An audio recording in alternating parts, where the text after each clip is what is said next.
so low. Well, I was going to say, there it is. It's going to be finished off. Cajun down 15 HP. Does get the kill onto Fox, and well, I was going to say maybe we'll manage to get through from this one. We're just having a little bit of a peek at TSM to see frustration levels as that round falls away from them, and of course now got no money to really work with. It's going to be a bunch of Tech 9s. The score 14-5 for G2. That was the round, as I predicted, kind of like that's the perfect time to do a B rush into it. Take the game to them, don't allow them to execute any sort of ideas they've got. Take the game to them, get in their faces. They found the first couple of frags, I made it very uncomfortable for TSM, and it just fell apart for them. And then number 20, it looks like a full-on A execute. Smoke's going over the top, try and get a post-plant situation going. But AZ, he's not allowing any of that to happen. He just pushes in, no fear, takes down Zipex as well, and that's going to be an absolute catastrophe for the TSM going forward in this round. Yeah, post-plant, AZ says, you want me, you're not getting through for this one. There's a push up from Carrigan, actually will double up here with a Tech 9, almost getting the third as well. Rain did manage to finish him off, but he'll be burnt out of position there, forced to back away towards middle. And I tell you what, they don't want to be bunching up at the back there because there's a grenade and a Molotov still to be thrown here by Jacob. They've got plenty of time to work with. They do have that one kit in the hands of Jacob, and he's just going to go belting through towards the forklift. Gets himself one more, come around the corner to find the second. There's one man behind him on quad and can't quite hold on to it. Kit in the hands of Rain. Diffuse comes in. It's map point for G2. Yep, there we go then. That's pretty much the final nail in the coffin, Joe. The fact they're on 15-5 now, the money is decent for TSM. They can have another bite in. They need 10 in a row just as they need to overtime on the T side. It's a very tall order, I'm afraid. So now then, G2 will be coming in with the AWP on Fox. They know how much of a comfortable position they are. Now they can sit back. They don't need to be the big plays into it. They've got themselves to overtime. Just let the game come to them, make TSM work for it, and see what their approach is going into round number 21 now. At this point, you know, if you're TSM, you never really want to lose anyway, but the fact is when you get to this scenario, you may even think, is it even worth completely burning ourselves out for trying to get these 10 rounds in a row to force us into overtime, which is not looking likely, honestly, the way that this first map has gone for TSM. Or, you just let this one move away, you go outside for 10 minutes, have a bit of a chat, move into overpass. Don't expend the adrenaline just yet. We take so much hard work to get into this one. I think at this point, especially when it's 5-on-3 and make it a 5-on-2. This one is over now. Michael Early should be able to pick up these last two frags as well. Gets one. Actually, AZ takes that one from him, and it's going to be Rain to finish things up there. So 16-5 in favour of G2. We said that I favoured them. I don't think we expected a scoreline like that. That was a phenomenal performance from them. The slow start did not come into fruition. They came out of the trap very strong indeed. TSM looking a little bit bewildered.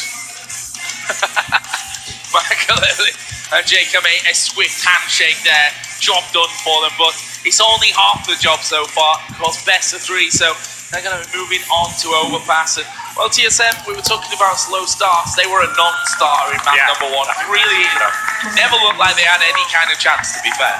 Yeah, even after that 10-5 start, they said, okay, they can come back into it, they win the pistol, but they just got shut down at every venture. There's no real glimmer of hope that they forced ball on the second round. I thought, okay, this is a sensible decision. Maybe they can do something a bit, but they just weren't fragging, essentially. Like their CT side, very poor, didn't really get rolling whatsoever. So, unfortunately for them, that's not going to be good enough. We do favour them going into overpass, though, but how that's going to go down after that, that just came down to the fragging, really. They need to really get into 5th gear now if they're going to have any chance of taking this best of 3. Needs to be a complete reset for TSM, that's for sure. We are going to be getting into that second map here shortly, of course, but first of all, Alex Washing Machine Richardson is going to break down the game with his band of merry men. Thank you, Joe. Don't call me Joe Miller. We're going to be talking a little bit about that one. A fantastic first map from G2. I think Henry summarized it quite nicely, saying we expected G2 to make it, to pick up the win eventually, but not in that style. 16-5, an astounding victory over TSM. Maniac, Anders, and Semler standing by to talk about that one somewhat. And I think the first point, let's start at the beginning. G2's T side. Let's address that first. Yeah, I really had the impression that they had such a wide playbook. I mean, the diversity, as Henry pointed out, was extremely well executed. Like, they would, for example, at the beginning of the game, they would put a lot of pressure in the middle, like clear the arena, as we've been talking yesterday about the importance of the middle. And then when they had TSM being like threatened by this middle, they would like have an execute on A, they would kill the B and just go accelerate on the B side. I mean, TSM never knew what was coming their way, and that's because G2 had this variation in their game as T side. And it was very impressive. And also, I want to point out that 10-5 was the scoreline, I think. Yes. G2 winning all the key rounds.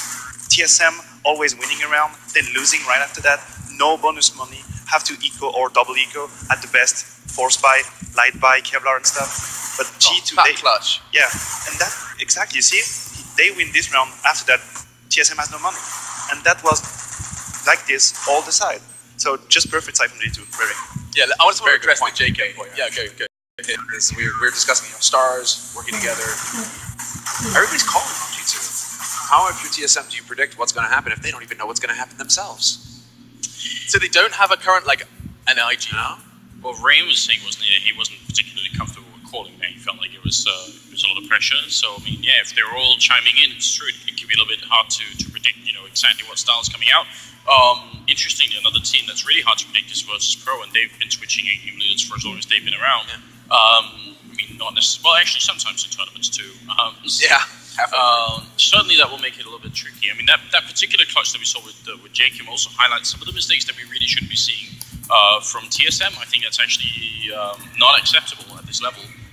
When you're in a 2v1 or 1v, I think it was in a 1v3 at some point. I think he killed Dupree behind the boxes first. So when you've got that time left and you've got 3 people against 1 like that, they should be able to zone him out. Not to take anything from Jakim, because this is what we're talking about with professionalism. And I actually think in Jakim's case, he hasn't had enough experience, which is also why Jakim has sort of raw talent. Because under that kind of pressure and semifinals and all that stuff, he should be making some mistakes there, and he just doesn't. So it's super cool. But TSM are making mistakes, and that's allowing for Jakim to shine. And I mean, you kind of, the recurring theme in our green room was just Jakim's so good. In fact, your words before he picked up that clutch on Cash was, "This is an easy one for Jakim." Yeah. How can someone have such proficiency in clutch situations? Supreme confidence. Supreme. Well, I mean, no, it's not just confidence. Okay. It's not just confidence. It's supreme confidence. Like Jakim, the way that he's played and developed over the past 9 months since he was on LGB Red, or LGB, at the beginning of the year, you started to see it a little bit, but then again, these were his first lands. This is the crazy thing with Jakim, is just how fast he's improved. Because this guy's only just started going to lands at the beginning of this year. It was Pantamera, I think, in January, the first one that he did. Yeah. And you're just thinking, like, where the hell did this guy actually just decide, you know what, there should be this ramp-up period where, I'm going to take a year to form up, and then maybe I can start, really taking a crack at the top. He just cuts to the front of the line. Very un-Scandinavian of him, by the way. Gets right in the front of the line and says, you know what, actually, I'm going to be the guy that's just going to wreck you all, and, you're just going to have to deal with that. I have a kind of Eye of the Tiger montage kind of thing going on for Jakim, just rising to the top so damn fast. And the thing I wanted to point out is that I remember talking to, I think it was Halvoin of Vendetta, over at the Katowice offline qualifiers, and he was like, oh yeah, and you were pronouncing his name wrong, by the way. Have you heard of Jakim? I was like, yeah, no, I casted him once. Yeah, he's going to be really, really popular, really, really fast. Alvor called that. I've only just remembered it when you were talking about how his quick rise to power, but he's definitely someone that was some people's radar a while ago. Right, so at the beginning of that rise, our favorite thing to say about Jakim was always that, well, he's very good mechanically. He's always got really good raw aim, but he makes really bad decisions when he's left to his own. When he has to make his own choices, then it seems like he puts himself in bad positions. Actually, that's something that he's been sort of phasing himself out of. He's making a lot smarter choices now. When you combine those two things, you get a player like Rain or Jakim, and it's Can it be discussed? Oh, okay. It's crazy, and what's really crazy about a game like this is that it's not just they've got 3 or 4 players at any given time that are all functioning at a high level. So isn't that the beauty of CS though, where it's everybody can have their opinion on what was the right decision at that time, and maybe what looks like a wrong decision to us, in Jakim's mind, is just nah, I'm good enough. Actually, that's the right decision. Yeah. In that last round, right, he just goes barreling onto the A side. He comes up short. There's a moment, and he's just yeah, okay, time to go, and just runs in, wrecks the guy at forklift, wrecks the guy at quad, or pre-aims onto the side, wrecks that guy, and you're just he just goes, and it would have been at a time where it's just oh, wait, maybe he needs to wait a little bit for his teammates to come in to secure it, whatever. No, he's just actually, guys, I'm just going to completely take control of the situation. And where does this leave them now coming into our second map, Overpass? TSM's choice. Matthew, how do you feel this one's going to play out nice and quickly?